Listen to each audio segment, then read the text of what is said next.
Thank you very much. I appreciate the kind introduction. And I want to talk to you about some very light topics here having to do with our overall health and wellness individually and collectively.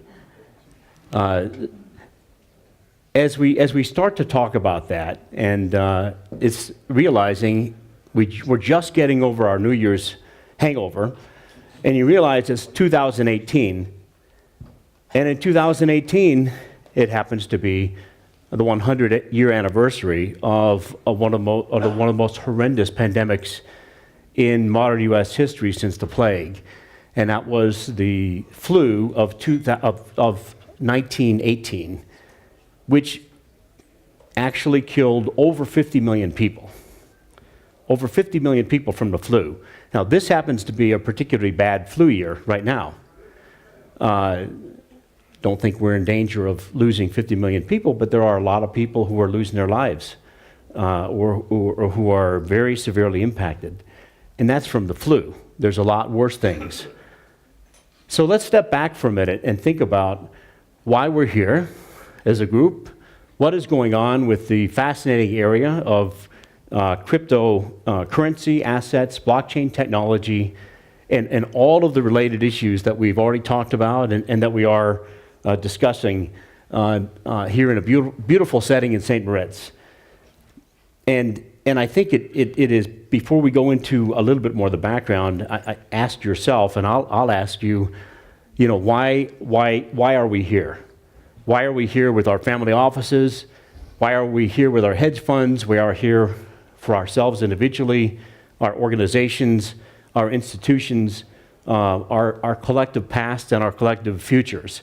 And I mean collective futures even in terms of as humanity. Because that is what's at stake, and it's easy to forget that sometimes. So just to step back and give a little bit of context here. Advancing the war against infectious diseases and cancers is what I often call the killer trap. And the killer trap is that because we have so many impassioned and smart people in the world who are working in research, in medicine, in health, in wellness, in so many different private and public institutions and roles. Dedicated, often their life's work will go on for decades, in many cases will exceed their lifetime, and they will not know directly and personally what is the result of that. So the development of new scientific fields and technologies, forging that from basic research into commercialization, into products, directly or indirectly in some form or fashion. This is the perpetual history of the advancement of innovation, the advancement of science and technology-driven innovation, especially in science and technology, is, make no mistake, the perpetual engine of innovation. So when we look at the engine of innovation right now, and as we're gathered here thinking about some additional components of that engine of innovation with cryptocurrency and blockchain and a whole field of related and affiliated technologies, techniques, and models, where do we go with that? And where and how can that help us tackling some really big issues, which is fundamentally health, wellness, and the ability individually and collectively to significantly win the war on still what is today, after decades and centuries of advancement, fundamentally unwinnable situations right now. We are 80 years after the invention of modern antibiotics. Modern antibiotics, which really immediately came into use into World War II. Prior to that, the death rate from infection from the most minor situations was exceedingly high. You can scratch yourself on a rose bush, have a small infection, and somebody dies from an infection. Of course, that can still happen today. In fact, today's rate of infection is much higher than it was 20 years ago. So we went from no such thing as antibiotics to having the explosion of many forks, if you will, of antibiotics during the course of several decades, 1940s, 50s, 60s, 70s, and we're now sliding backwards because the mutagenicity of the pathogens is much smarter and much faster than our own advancement of preventative and curative antibiotics and other forms of prevention and cure. So what is going on with that? With all the brilliant research, with all the brilliant talent we have in the world, and clearly there's many advancements in every form of health and wellness, we're still, unfortunately, not really gaining in the very big picture. So when we look ahead the next 100 years, and you think about our children, our children's children, and perhaps into one more generation, which is really not that far, what are we handing off? Why do we inherit the ability to have antibiotics and many other modern capabilities that didn't exist for thousands and thousands of years in human history, and we're going to hand off a worse situation? That's not a good feeling. So I think understanding how we can use the tools of today to do a far better job is a very important goal. It's certainly one that I focus on. And some quick background, and I appreciate the kind introduction of many years as an entrepreneur and building companies, IPOing companies, and in global areas of biotechnology, life sciences, and internet and computer science. I did spend both terms in the George W. Bush presidential administration in the U.S. As a senior advisor to the president in science, technology, and innovation, and one of the chairs of our President's Council of Advisors on Science and Technology, which is a very broad portfolio, and especially since 8 months into the administration, we had 9/11 happen, and of course that was a monumental impacting event in every possible way, including things like, hey, you can have bioterrorism and anthrax and threats coming from anywhere. In a free and open society, it can come at any time to anybody in any form. Oh, and what about the public water supply? And what about the food supply? And what about the supply chain for that? And what about access to medicines and drugs and research? What about all of that? So this happened at a time when we had some very profound projects going on, including the Human Genome Project, which we were driving towards a completion over a few years. I co-chaired and we launched the National Nanotechnology Initiative, which resulted in a major funding, second only to NASA in scientific funding of federal assets in the U.S., over $10 billion during the ensuing 8 years to advance that field. And from my standpoint, as both an entrepreneur, as a lifelong science and technology buff and professional, and as having the time in public governance and policy, what can be done effectively by governments, and what cannot necessarily be done by governments? What can be done by private companies? What is their role? What do we do as individuals? And how can we perhaps come up with better models that take advantage of not only those institutions, but the space between the institutions?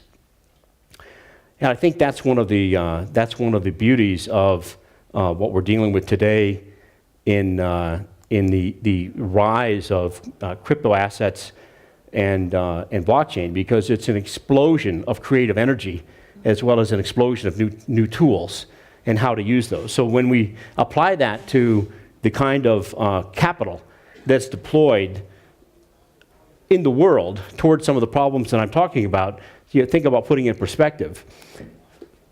We spend globally, collectively, $5 to $10 trillion a year on healthcare. The U.S. alone, $3.5 to $4 billion a year on healthcare.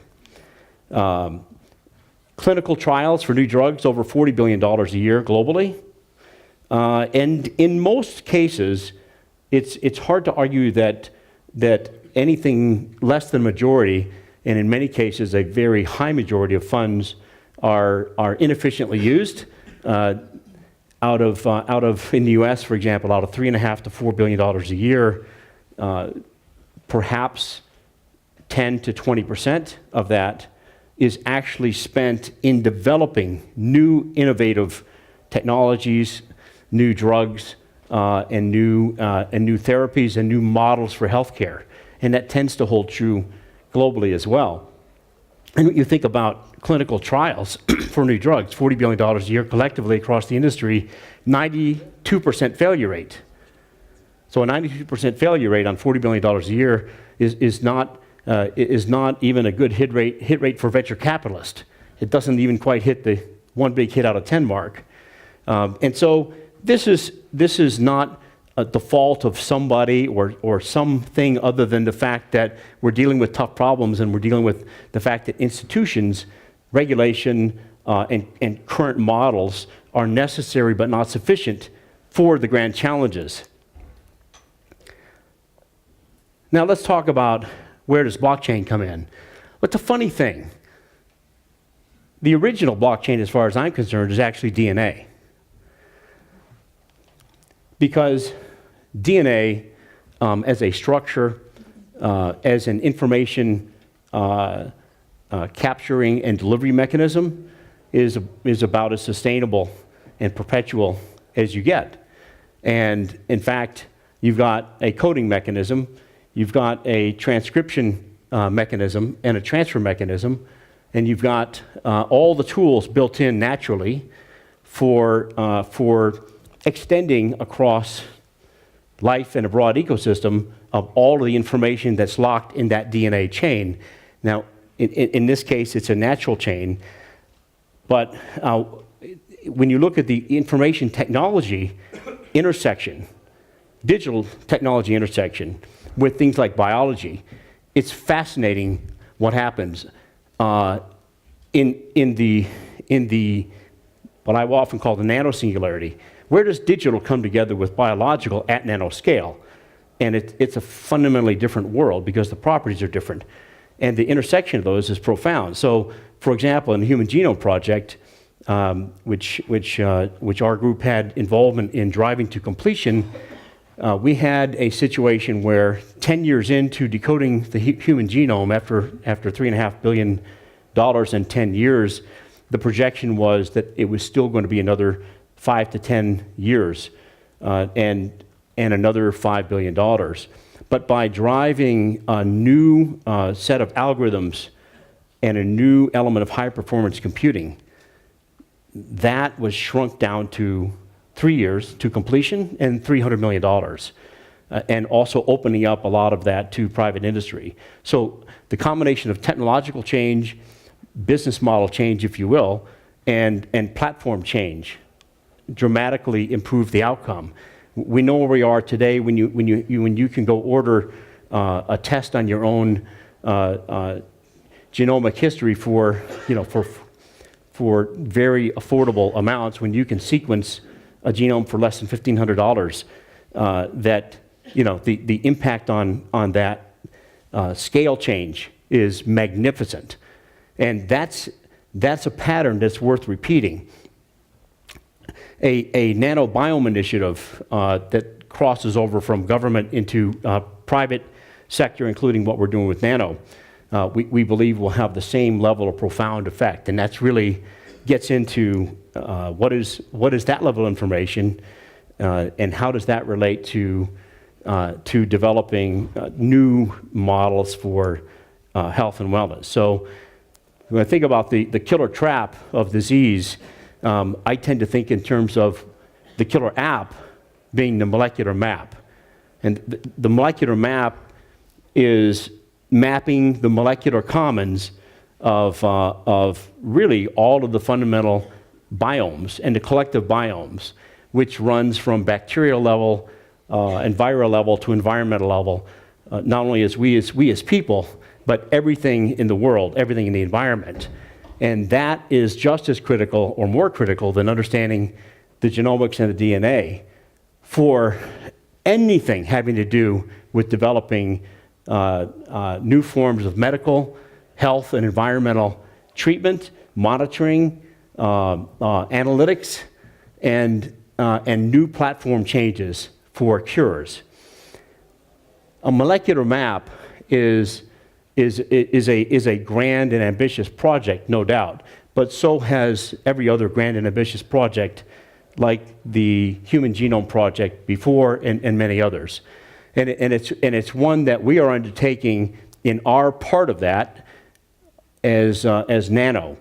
And some of the technology to drive that is part of what we're developing directly, because it does take new technology and new models to achieve something like this. Now, you can think to yourself, you know, that's somewhere between crazy, misguided, maybe well-intentioned, but how do you do things like this, and how would you ever pull this stuff off in any reasonable stretch of time? But this is a great time to understand in context what taking on grand challenges like this using new platforms achieves. And the crypto economy is a beautiful way to help drive that.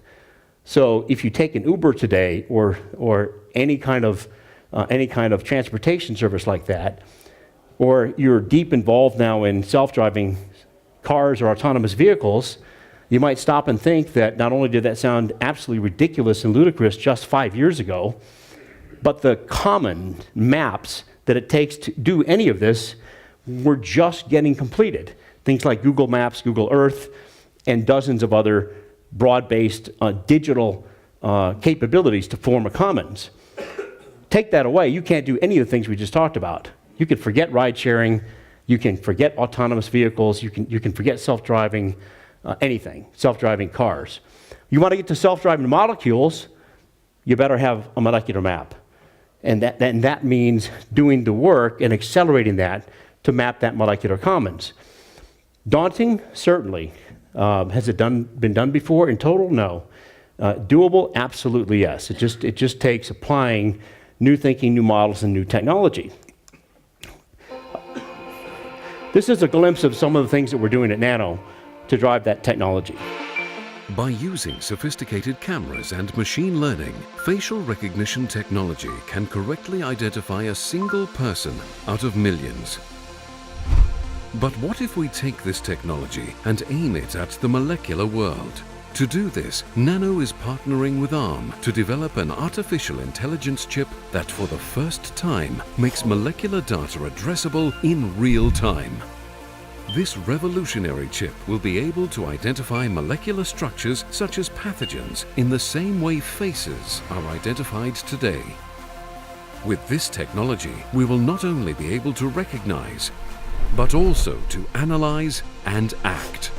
And using blockchain technology, the nanochips originate, authenticate, and secure real-life molecular data in real time. Even more, the proprietary nanochip and blockchain platform enables a fundamentally new marketplace of immutable, persistent, and addressable information by minting a crypto asset to assign real value to this molecular data. Nano can redefine how global health challenges from superbugs to infectious disease and cancer are conquered, creating a safer, healthier world. So that's part of what we're building with Nano. And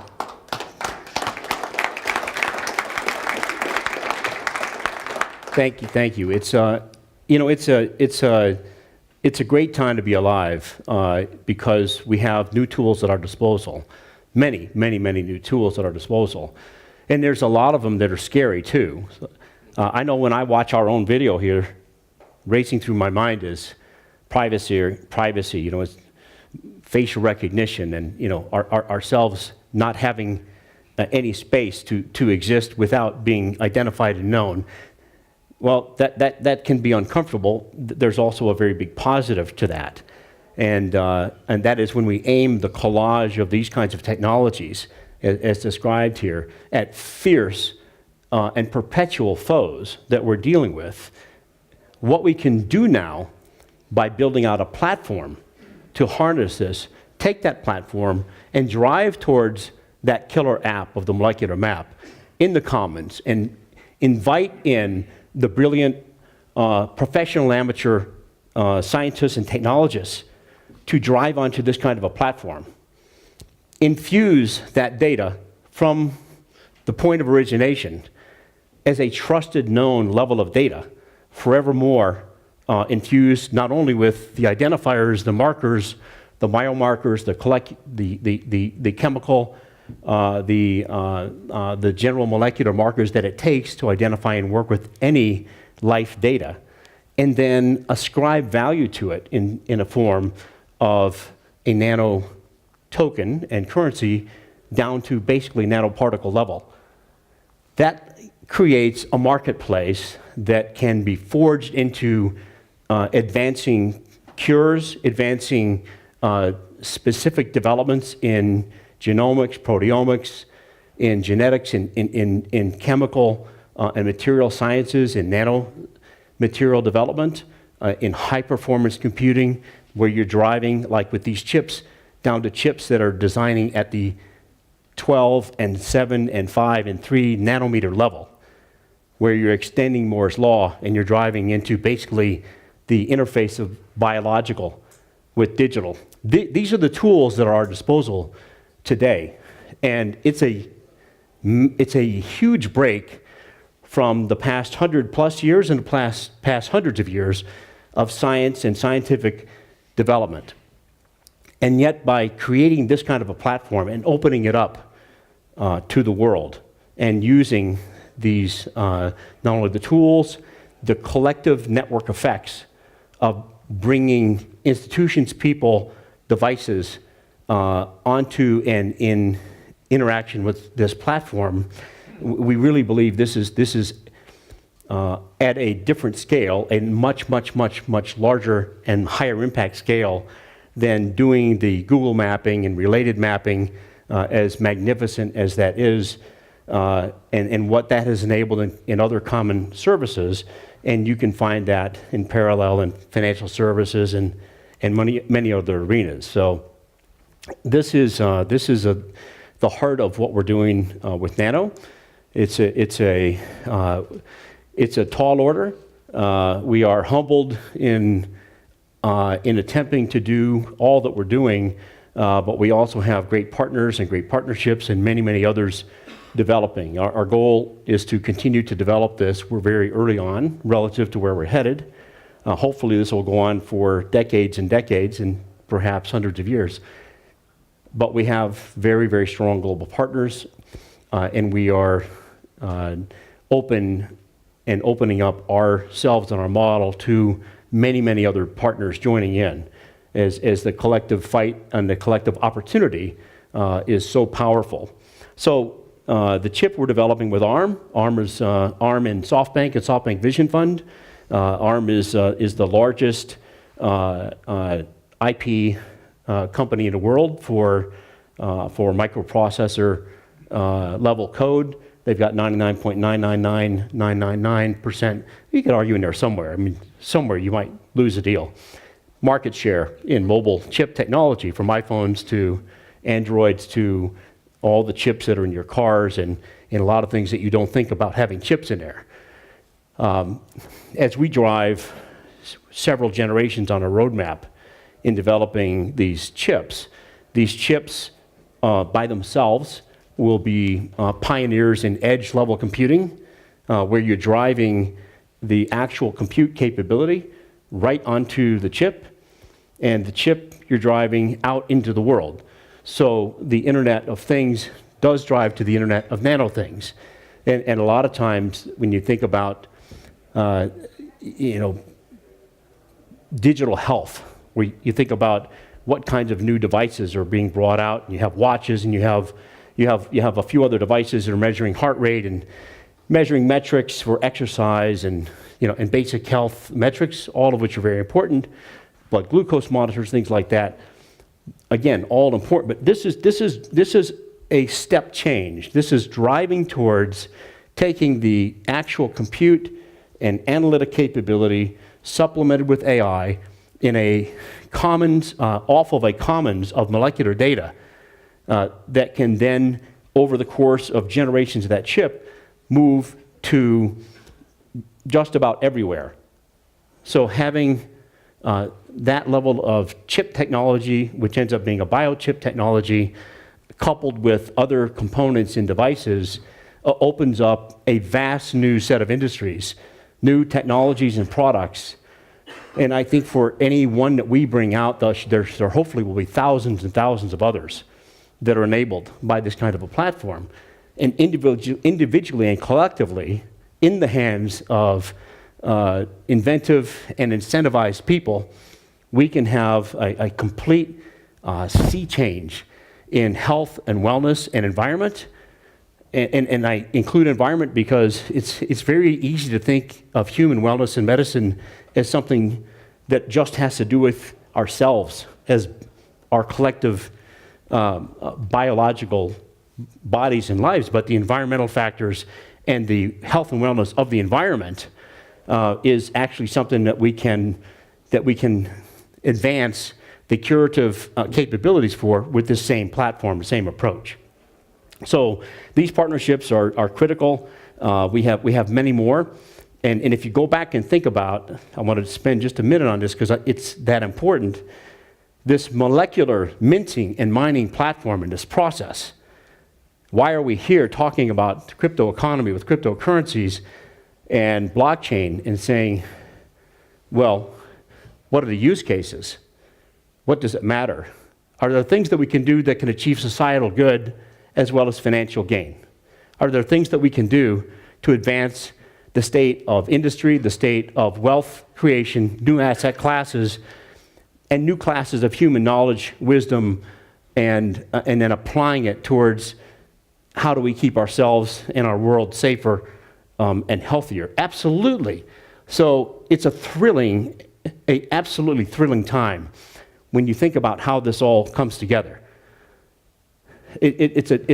For as many scary things as we face with the changes that are going on, the optimism and the opportunity that this change level brings to us is as profound, I believe, far more profound than the internet itself. And it's just an extension and an amplification, which, by the way, every new generation of technology generally is. And it usually happens every 20 to 30 years. And guess what? It's time. So now is the time. This is the platform. This is the approach. This is the model. And it is going to take a tremendous amount of intellectual capital in a financial sense, and capital in a infrastructure sense to do this right. And yet, I think it's more than achievable. When you take a look at a Mars mission from Elon Musk or Jeff Bezos or other institutions and private, that's a rocket going into space. We've done that for decades and decades. It's cool, but we already know how to do that. And by the way, if you think anybody is going to go to Mars and get there alive without solving these problems, you've obviously never thought about it, right? Because somebody's going to get sick and some bacteria is going to come out from somewhere very simply and take over the spacecraft. And if you've ever sat down with a NASA administrator or an astronaut, they will tell you the dirty little secrets about that. That's reality, okay? So it's just like I'm standing here today, you're sitting here today, and if we had to go buy an airline seat, not only for ourselves, but our own microbiome, it would get very expensive. You'd need Bitcoin at $100,000 to pay for it because you've got, 100 trillion cells in the human body and 10x that in your own personal microbiome.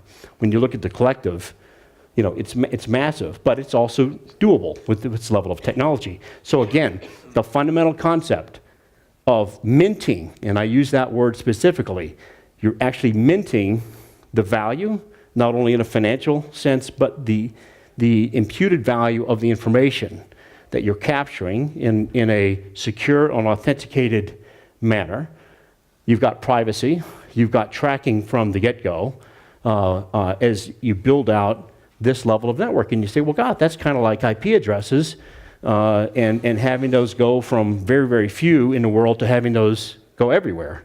And same thing with the Internet of Things, which is still in process. So this is a dramatic extension of that. But this platform and this approach leads to a level of, I believe, monetary and non-monetary returns that are off the charts. And the personal health, wellness, the broader collective health, wellness, environmental, and the financial that goes right along with that, I think is a curve that I'm not sure we know how to chart yet and over time. But it's a good one. So taking the minting and mining process from chip to data and data itself as this comes together over the next few years. You've got nano minting of real-time research-based molecular data. That's the collection of siloed data everywhere. And by the way, have you ever thought about when you have a lab sample run on anything, maybe it's a child, they're sick. Well, what's going on? Is it viral or is it bacterial? Well, we're going to have to run a test. So the test is going to take several days. In the meantime, probably somebody's going to prescribe an antibiotic just to stop the whining. And maybe if it was viral, you just actually increase the likelihood of antibiotic resistance because you gave an antibiotic in a situation where it wasn't needed. Just like 75% of antibiotics in the world today go to livestock, not people, which is a big problem. But taking the silos of data is very important because we need to have a collective level of what is generally very, very isolated data. And this is not personal health data that you would think about from a, this is literally microbial, nameless, faceless, genetic level data and broader molecular data into a commons. And you think about how connected everything is today, then you think about health and medicine, how to realize how unconnected everything is. Have you ever seen your stethoscope talk to anything with the data? Have you ever seen a microscope, in most cases, even $1 million confocal electron microscope talk to anywhere with the data? No, almost never happens. So the duplicate efforts, the wasted data, the inability to pull that in any form of commons, and then most importantly, going to the second point, nano minting of real-time, real-world data, trillions and trillions and trillions of time, real time, which is everywhere. What's in the air? Right here, anywhere. What's coming off of the carpet? Not saying it's bad, it's a beautiful place, love it. But it's information, right? You look at the rate of hospital and healthcare acquired infections, and you say, how come you get sick when you go to the hospital? That's not supposed to happen. You get sick by going to the hospital when you leave. Well, guess what? That's a giant laboratory all by itself. And what is on the surfaces? What's on the gowns? What's on the instrumentation? What's in the air? What's moving through the air handling system? What's actually trapped in the filters? I'm not trying to be, scary about it, but this is the broader microbiome, and it can be turned into a very good thing by gathering that information, analyzing it on a perpetual basis in virtually all settings. So the subways, mass transportation, private transportation. If you get in a car sharing service, maybe think about, is it healthy in there? You get on a flight, of course you worry about, naturally, am I going to get sick? Somebody's sick, I hear somebody coughing. What's on my tray? What's on my seat? What's a window? The air is blowing around. What it's blowing? Am I breathing it? Of course I am, otherwise there's a bigger problem, right? So it's everywhere. It's everywhere. And the unknown, invisible, is so much vastly more important than the known visible. And as beautiful and intriguing as outer space is, inner space is much more important to us. Much, much more important to us. And that's what we're talking about.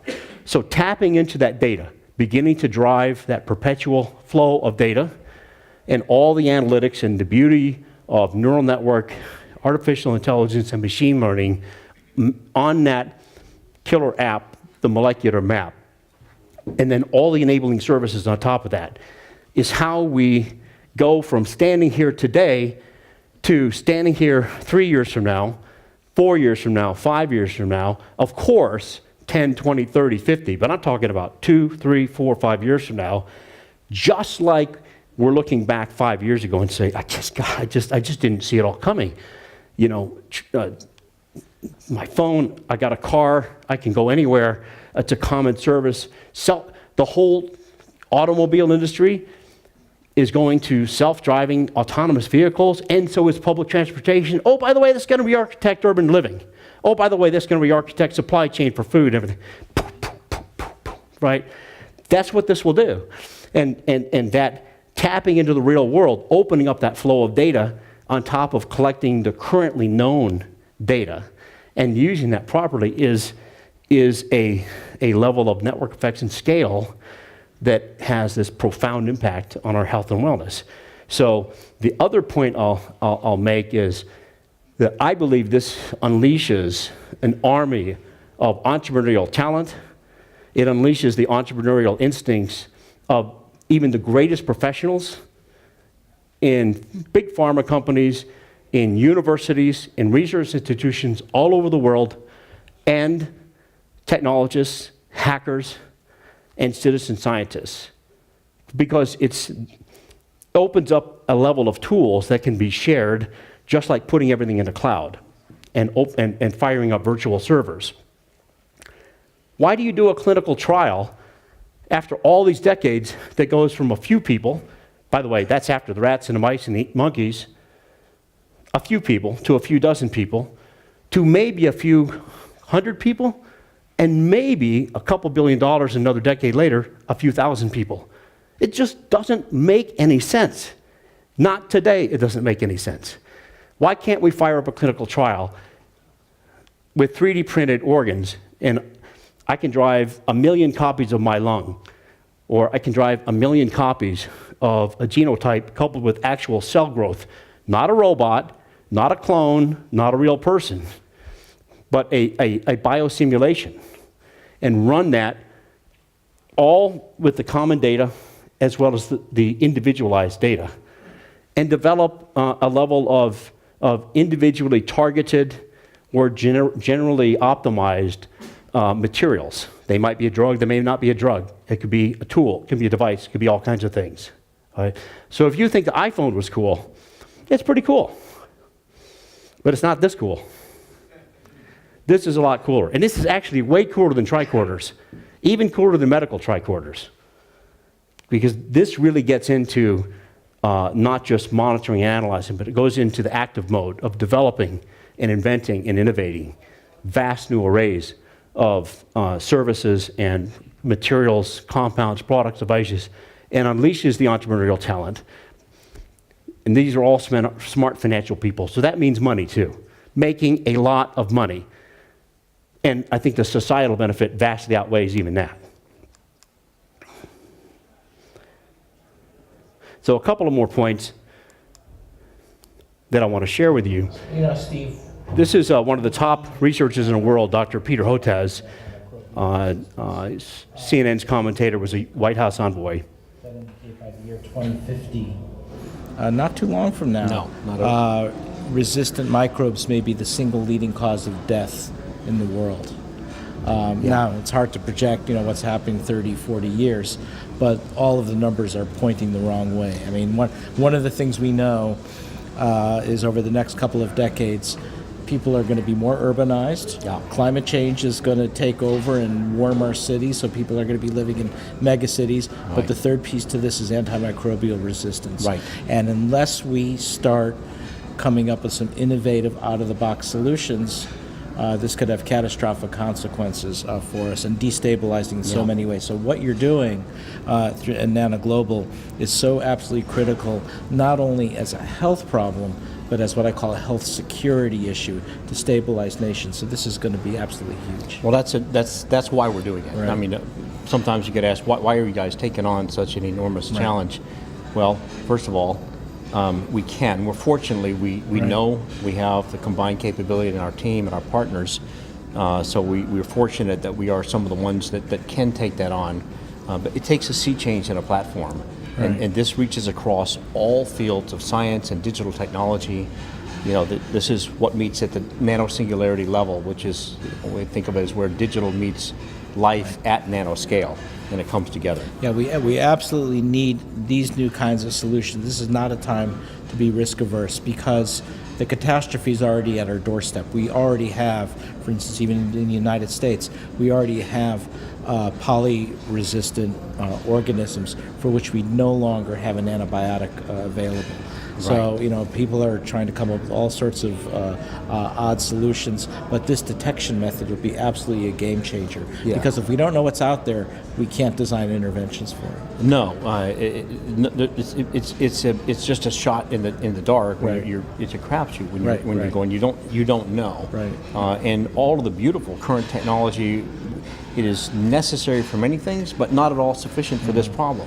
This is the most fierce competitor that has ever been here, because all of our last 100 years plus generations of science and technology have fallen short. I mean, what's so exciting is you're really taking advantage of the digital revolution that is light years ahead of so many other branches of science and bringing it to this urgent public health crisis that we have.